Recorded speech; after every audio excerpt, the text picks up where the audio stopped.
নমস্কার বন্ধুরা, ডলির রন্ধনশালায় সবাইকে স্বাগত। আর আজকে তোমাদের সাথে শেয়ার করব মাছের মাথা দিয়ে মুগ ডাল রেসিপি। মাছের মাথা দিয়ে মুগ ডালের রেসিপি হয়তো তোমরা অনেক রকম পদ্ধতিতে বানিয়ে খেয়েছো, তবে আমি যে পদ্ধতিতে রান্না করেছি এই পদ্ধতিটা একেবারে সহজ সরল, আবার একটু অন্যরকম।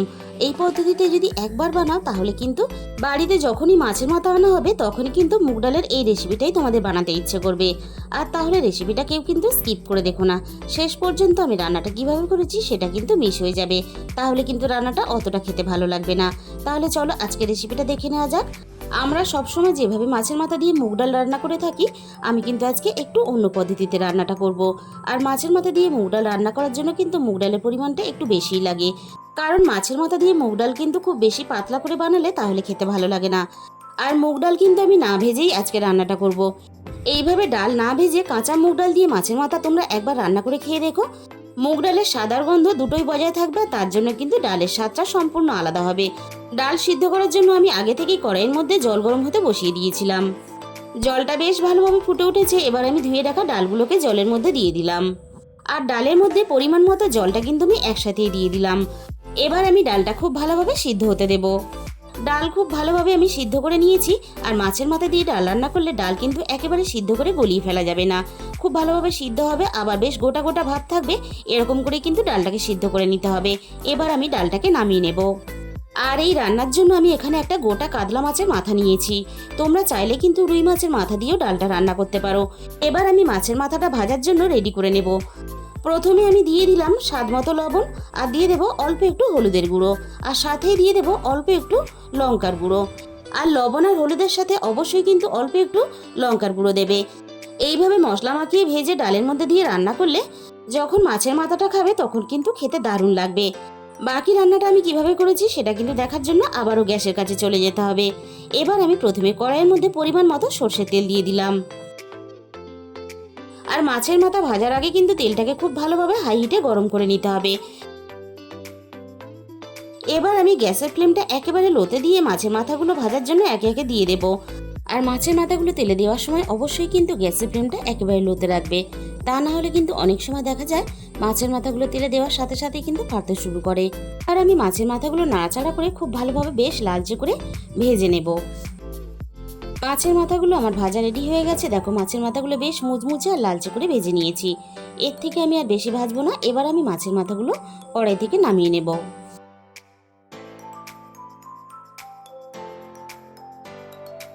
কড়াইয়ের মধ্যে বাকি যেটুকু তেল আছে এই তেলে কিন্তু আমি রান্নাটা করে নেব। প্রথমে আমি ফোড়নে দিয়ে দিলাম অল্প একটু গোটা জিরে, আর সাথেই দেব দুটো তেজপাতা, আর সব শেষে আমি এখানে একটা শুকনো লঙ্কা কুচি দিয়ে দিলাম। এবার আমি ফোড়নটাকে নাড়াচাড়া করে বেশ লালচে করে ভেজে নেব। ফোড়ন থেকে সুন্দর মিষ্টি গন্ধ বেরিয়ে আসার পর্যন্ত আমি ফোড়নটাকে নাড়াচাড়া করে খুব ভালোভাবে ভেজে নিয়েছি। আর আগে থেকে বড় সাইজের একটা পেঁয়াজ কেটে রেখেছিলাম, আর পেঁয়াজটা কিন্তু এভাবে লম্বা লম্বা করেই কাটতে হবে। এবার আমি পেঁয়াজের মধ্যে রান্নায় স্বাদ মতো লবণটা দিয়ে দিলাম।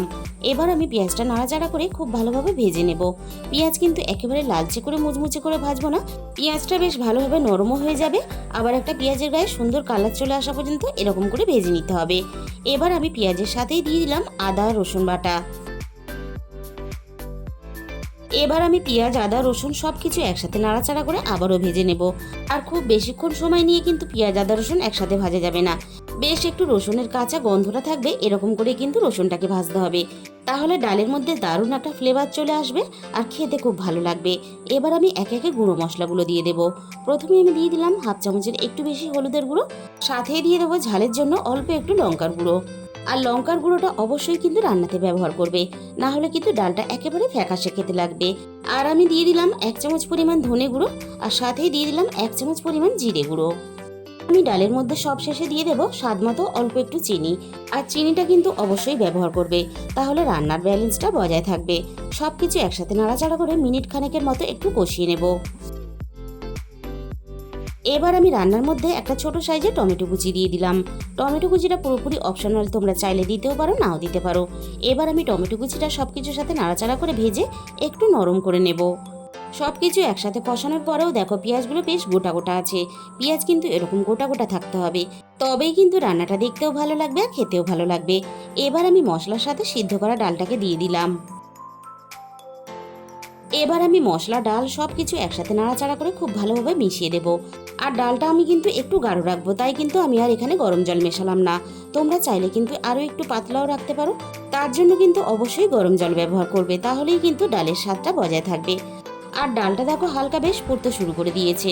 আর ফুটে ওঠার সাথে সাথেই ভেজে রাখা মাছের মাথাগুলো আমি দিয়ে দিলাম। ডাল যেহেতু রান্না হতে খুব বেশিক্ষণ সময় লাগবে না, তাই ডালটা ফুটে ওঠার সাথে সাথে মাছের মাথাগুলো দিলে ডালের সাথে ফুটে বেশ মাছের মাথাগুলো অনেকটা নরম হয়ে যাবে। আর সুন্দরভাবে ডালের সমস্ত তেল মশলা মাছের মাথার মধ্যে চলে যাবে। মাছের মাথা, ডাল আমি সব কিছু একসাথে মিনিট 6-7 মতো ফুটিয়ে খুব ভালোভাবে রান্নাটা করে নিয়েছি। এবার আমি ডালের মধ্যে দিয়ে দিলাম 1 চামচ পরিমাণ গরম মশলার গুঁড়ো। আর সাথেই আমি দিয়ে দেবো অল্প একটু ধনেপাতা কুচি। এইভাবে ঘরোয়া পদ্ধতিতে মাছের মাথা দিয়ে ডাল একদিন রান্না করে দেখো, বিয়েবাড়ির মাছের মাথার ডালের স্বাদকে কিন্তু হার মানিয়ে দেবে। আর বন্ধুরা, ডাল না ভেজে এভাবে যদি মাছের মাথা দিয়ে ডাল রান্না করে কখনো না থাকো, তাহলে কিন্তু অবশ্যই একদিন হলেও তোমরা এই রেসিপিটা ট্রাই করে দেখতে পারো। তাহলে বন্ধুরা, আজকের এই রেসিপিটা ভালো লাগলে একটা ভিডিওতে লাইক করে দিও, আর নিজেদের বন্ধুদের মধ্যে শেয়ার করে দিও। আর যে সমস্ত নতুন বন্ধুরা এখনও পর্যন্ত আমার চ্যানেলটাকে সাবস্ক্রাইব করোনি, এরকম নতুন নতুন রেসিপি পেতে অবশ্যই আমার চ্যানেলটাকে সাবস্ক্রাইব করে পাশে থাকা বেল আইকনটা ক্লিক করে অল করে দিও। তাহলে আমি যখনই কোনো নতুন রেসিপি আপলোড করব, সবার আগে তোমার কাছে পৌঁছে যাবে। আর তোমাদের মূল্যবান সময় দিয়ে আমার এই রেসিপিটা শেষ পর্যন্ত দেখার জন্য তোমাদের সবাইকে অসংখ্য ধন্যবাদ। আজকে তাহলে এই পর্যন্ত, দেখা হবে অন্য কোনো নতুন রেসিপির সাথে।